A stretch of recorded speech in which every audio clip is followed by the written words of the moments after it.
be wondering where to start when you are actually studying American English pronunciation. And so what I have done is I've gotten some help from a few of our students from our group coaching program. They're going to be giving us some lessons that they have learned with regards to American English, as well as some things that they have learned also about the pronunciation in their first language as well. Hi! Hi! You guys all turned on. It was like, hey guys, you're like, hi, which is great. So really quick, can you guys just give me like a 2-second intro, maybe your name and also the languages that you speak? Okay, yeah, this is Farah and I'm from Turkey and the language I speak is Turkish. Thank you. Alright, I'm Tina. I speak Mandarin. It's Yan. I'm from China. Like Tina, I speak Mandarin. I'm Geoff. Again. So let's maybe just start with some real quick discussion. What if you had to name what you think the biggest key to American English pronunciation is for you, what would you say? And that's open to anyone. I believe like how you say things is more important than what you say.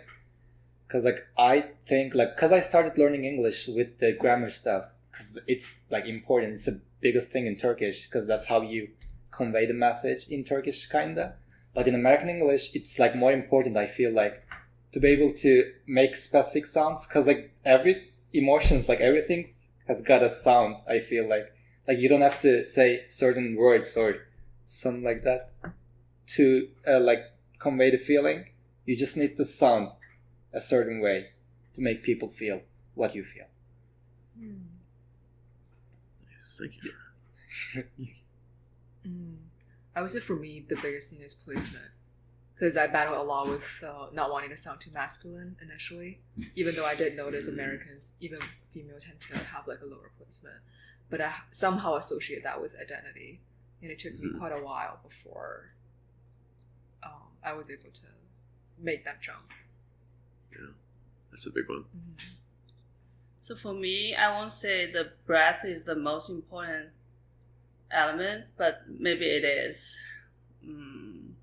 Because it's very different. The breathing is very different from Mandarin to American English. So after I've taken Jeff's class, the breath comes through us so much more, and I think I sound a lot better, more natural. Can you speak more to breath differences you notice between your first languages and English? I'll say American English, we use more diaphragm. Diaphragm. Yeah. So a lot more breath coming through. Like for Mandarin, it's Cutting. Every character is Yeah. It's nice. Same length. Oh, it's like very balanced. Like Very balanced. Like for example, like one class you mentioned, we say 是不是 in Mandarin, but if American would say 是 Yeah, like 是不是 versus 是不是. Like 是不是, that's a pretty big difference, right? Yeah. Yeah, so breath is really, that makes a huge difference. Yeah. Farad, do you see that with Turkish as well? I mean, in Turkish, like breath is a key. Like it's the most important tool for. It's like you gotta be able to use your breath well to be able to speak well. But it's not as important as, like it's not that important in Turkish because like it's like monotone. Like you can break your breath whenever you wanna do it, and you can like make it smooth. But in English, there's no way. If you have no good control on your breath, I think you cannot speak well. Like. You just have to master. Like you have to like focus on it. You have to study it if you want to be able to speak well American English. Do you find that like when you hear people from your country speaking English that you've picked up on new things about their pronunciation? Absolutely, yeah. What are some of the things that kind of stand out? I'll say we're pretty heavy on consonant sounds. Yeah, and we give even length and, emphasize on consonants, but actually American English, the vowels, it's all about vowels.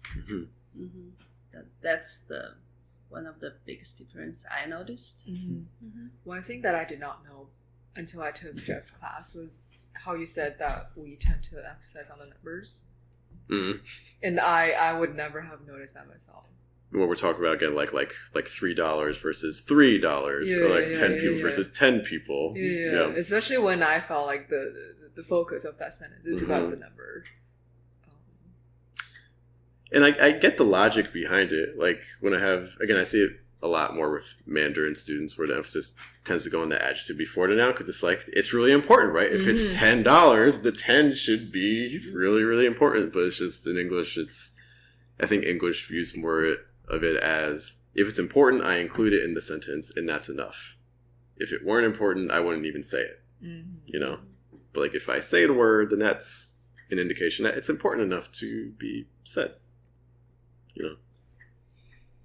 I think I like that observation. But in Turkish, I feel like Turkish speakers, like they tend to like go higher in pitch when they end their sentences. It's because of the word order. I feel like because like we end our sentences with verbs in Turkish, so it's the most important part. Because like we got all the suffixes and everything, like they're attached to our verbs, and it has to stand out. So you gotta tell them, like you gotta make it clear. So that's why, like you go up, like you just say it louder. Can you give an example in Turkish? Ben oraya gideceğim. So like gideceğim stands out, like that's the verb, and you gotta make it clear. Because like ben oraya is not that important as gideceğim. Because gideceğim also includes ben, like the ben is the noun, the subject, and it's got the subject in it, in the verb. So like it's literally not important. Like you can't drop it completely, even. Like you don't have to say the subject. That's why the verb has to like stand. Kinda, it needs to be clear, and also like it's a monotone language. Like the Turkish speakers like they don't even, I think, know that like English is stress based. Like they just like go the same rhythm, like they just go up and down, like they're trying to pronounce a word and the all syllables has the same stress for them. Like it's just monotone. That's how they speak. I think Mandarin is also a monotone language. So. But we have tones. But then we also we sound more flat. Also a very interesting thing. Because in Turkish there's no way to ask a question without like you gotta use a specific word to ask a question. You can't be like you want that. You can't do that in Turkish. Like you have like to turn say a like sentence do you into want a question. Like it doesn't. You gotta use that word to ask a question. If you don't do it, it's not gonna be a question. Like basically. Cameraman, can I talk to you? Are there any things that you've noticed about Mandarin? I have not thought about this at all. That's okay. Notice about Mandarin? Like when you speak in Mandarin, is there anything that you try to do pronunciation-wise? I think you need to get closer to the microphone. I don't think that it catches. He'll be okay. It's similar to what Gina and I were saying. It's like I tend to slur, and I also tend to low. And neither of those things are very Mandarin-like. That's good. I think that just bringing up like tones versus flat language, because you think that if I add tones, I won't sound flat, right? Because I'm going all over the place. But then we miss out on the more of the thought group pitch levels. So everything. Absolutely. And Tina, we looked at some examples where you can't. It's not like it's consistently 100% like at one pitch level, but in general, there's not as much movement as what you get in English in a sentence. Like even what I just did right there, right? Speaking English is very, very tiring for me. Because of the constant shifting? I have to put a lot more effort. I agree, but listening to English is very relaxing. It's too easy. Because like you don't need to pay attention on the words like one by one. You just like hear the rhythm and it makes you feel something. You don't have to focus on words. It's just like relaxing because It I makes you noticed. feel things. I know, really, I noticed. Like But I you have listen. to be good enough. But maybe in the beginning, listening, you can't grasp everything, all the nuances. Yeah, like one-on-one conversation, I agree. But like if you are listening to a podcast, like if you don't have to understand that everything is said, it's just relaxing. Like because listening to podcast in English is like much easier than doing it in Turkish. That's what I felt like. Even though my Turkish is like much better than my English, I just would rather listening to it in English. It's just relaxing. It's like more sing-songy. Yeah, and You like think it's more enjoyable an experience to listen like to? more a enjoyable, podcast? more relaxing. Like it's just like I don't get that tired. Like because I don't have to pay attention. Like I don't need to figure what they feel. They already tell me. Like they already make me understand So do you feel by like their voice tone. Like so if I'm understanding, you're saying like there's a lot more like emotional they're information being conveyed much in English. because like you're responsible for like feeling them without them telling you, like without them making you feel. Like you need to like you need to kind of understand what they feel in Turkish because like they're not that clear. They don't have to be that clear. They just like use their words. They don't use their like voice tone to make their feelings clear. Do you think that's a language component, or do you think that's more cultural? I think it's both because like people were that and language evolved that way. I feel like, and it's just like escalated. Yeah. Because I think it's hard, because I think a lot of members of our group are coming from language context and cultural context where emotional expression is very limited, intentionally. Yeah.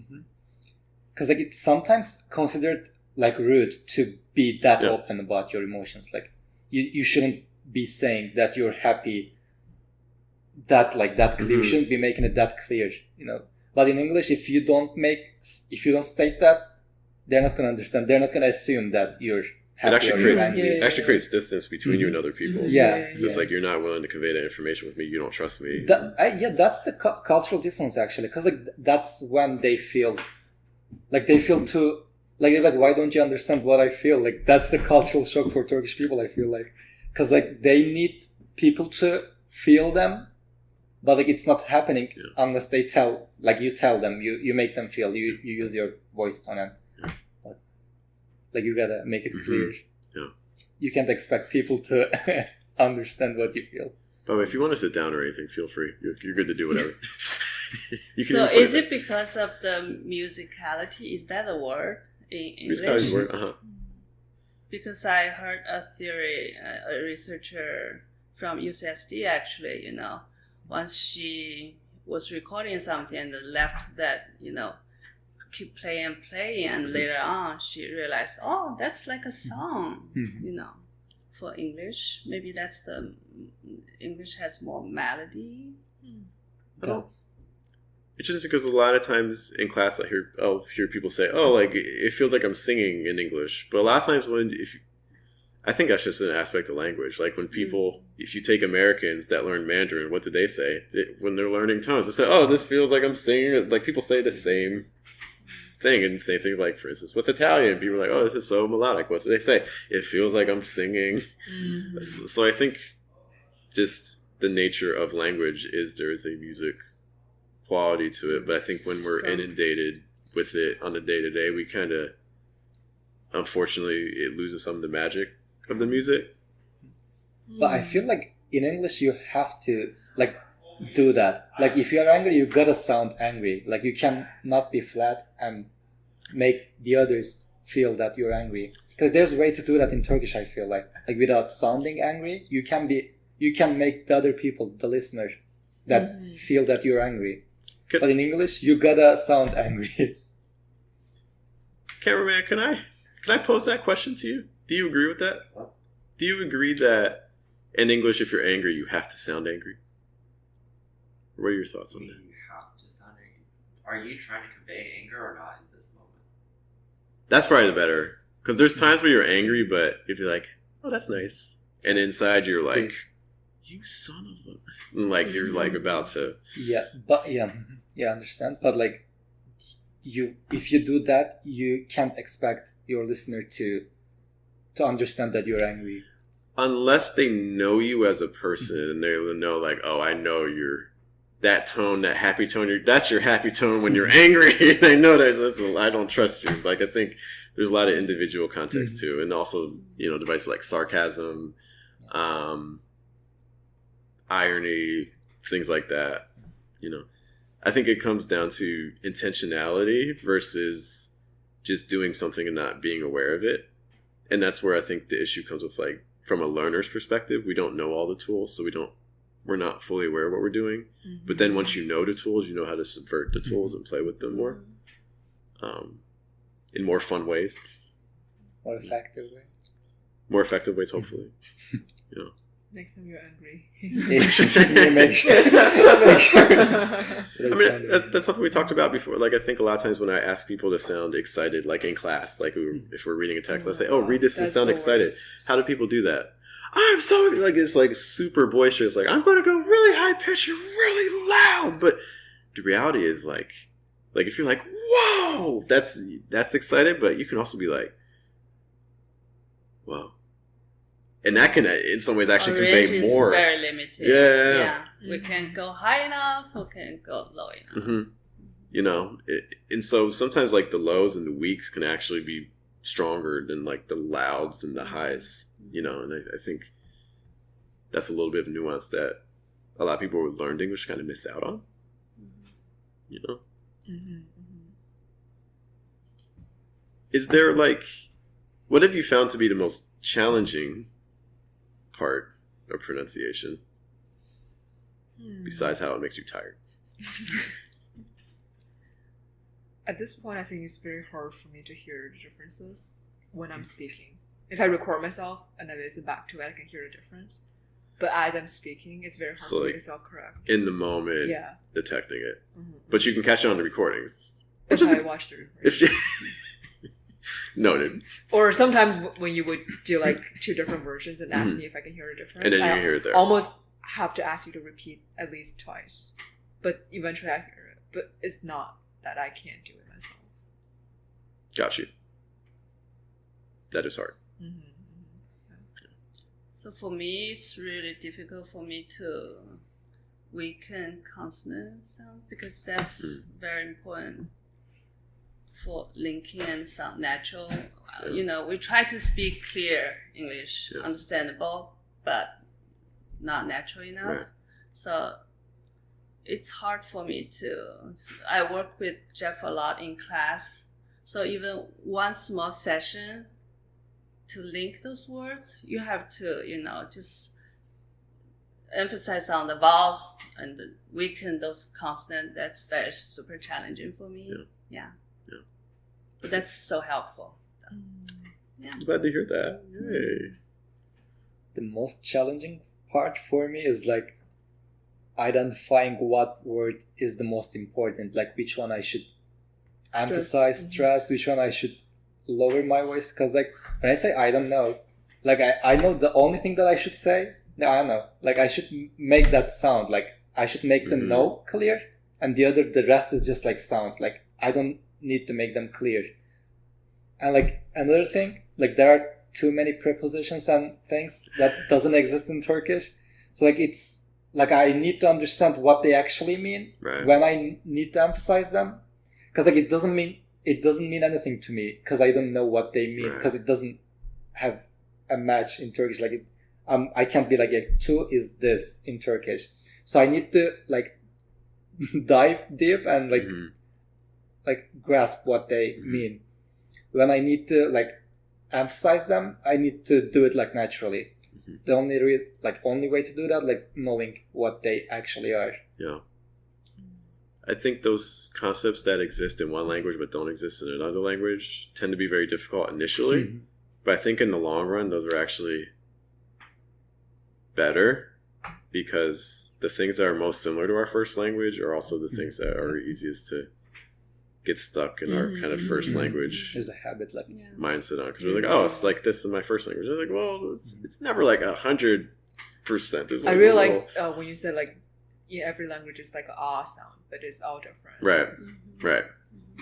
So it's like, you know, like, like American English doesn't really have that. Yeah. It has ah, which is, and if you hear Americans doing it, for instance, in Mandarin, you understand it, you get it, you know. Because I would say like but, 爸爸妈妈, but cameraman was very 爸爸妈妈. It's because not very... it's a lower Yeah. placement, it's a lot more breath, like it's a different sound quality, you know. But it's understandable. Yeah. But if the goal isn't just understandable, then we have to make those adjustments. Right? Because I can give an example for that, like, because in Turkish, like, there's a sentence, let's say, like, come with me. I'm going to say come with me, but I want to emphasize with.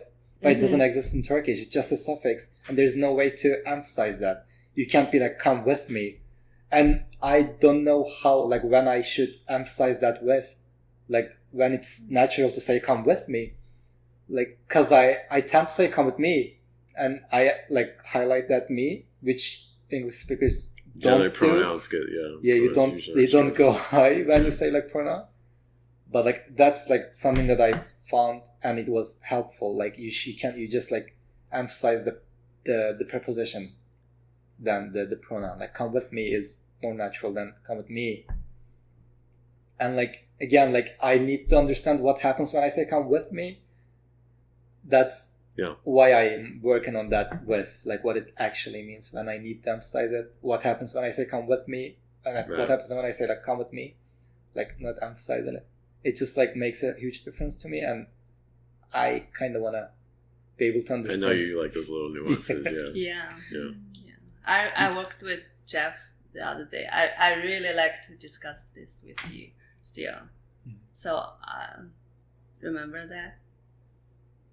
This with you. Oh, yeah. This Yeah. with you. Yeah. This Yeah. with you. This with you. Yeah. There's a lot of heavy consonant sounds with that too. Yeah. Yeah. Super valuable. Yes. Thank you guys for chatting with me. I know it's been long. Does anyone have any kind of final questions for me while we're here? So, Geoff, can you talk a little bit about the difference between Mandarin and American English? So, one, American English is stress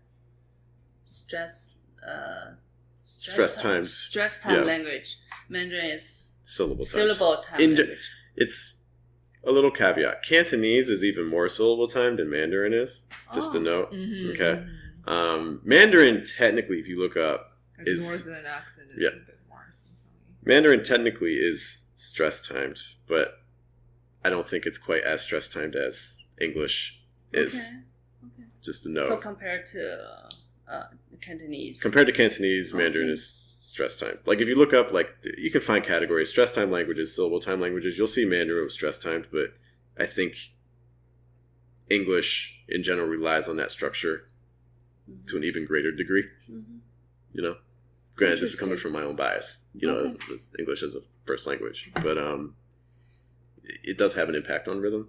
Some, but yeah, so that's a pretty big difference between English and Mandarin. We already mentioned a lot of things. Placement, Mandarin's like top of throat, back of mouth, if not even higher than that for a lot of sounds. English, again, the lower throat, chest area for a lot of sounds.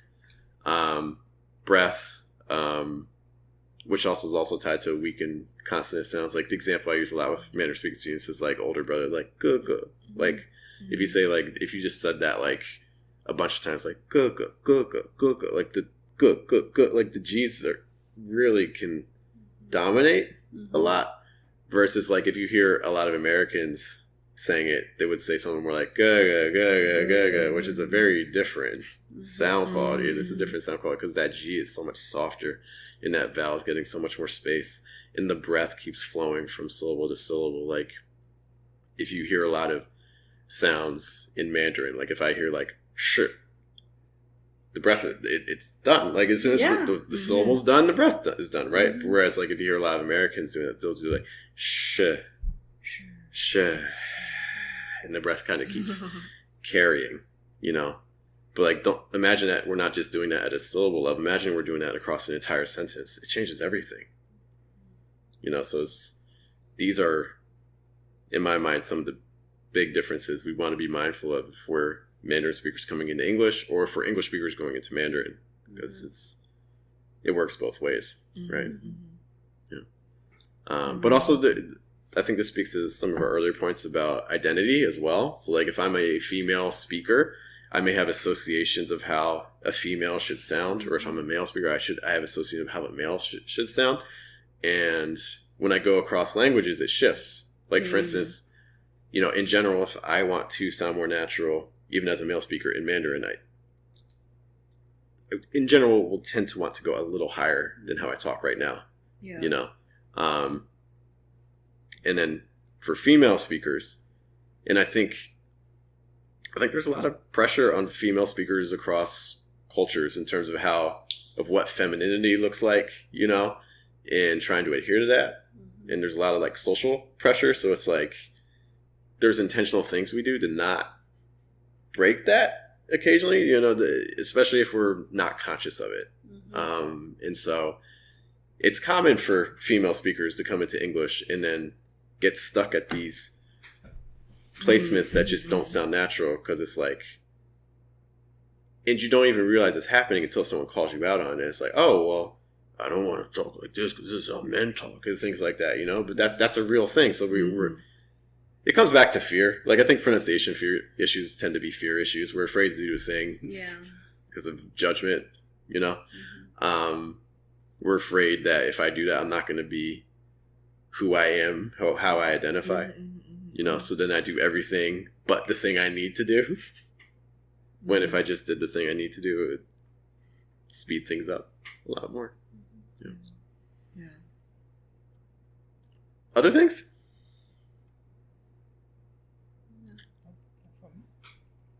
Cool. That's a wrap. That's a wrap. Yeah. Thank you guys for hanging out Thank with you, me. Geoff. Thank you all. Thank Thanks you, to our Geoff. cameraman. Thank you, Nicholas. Nicholas.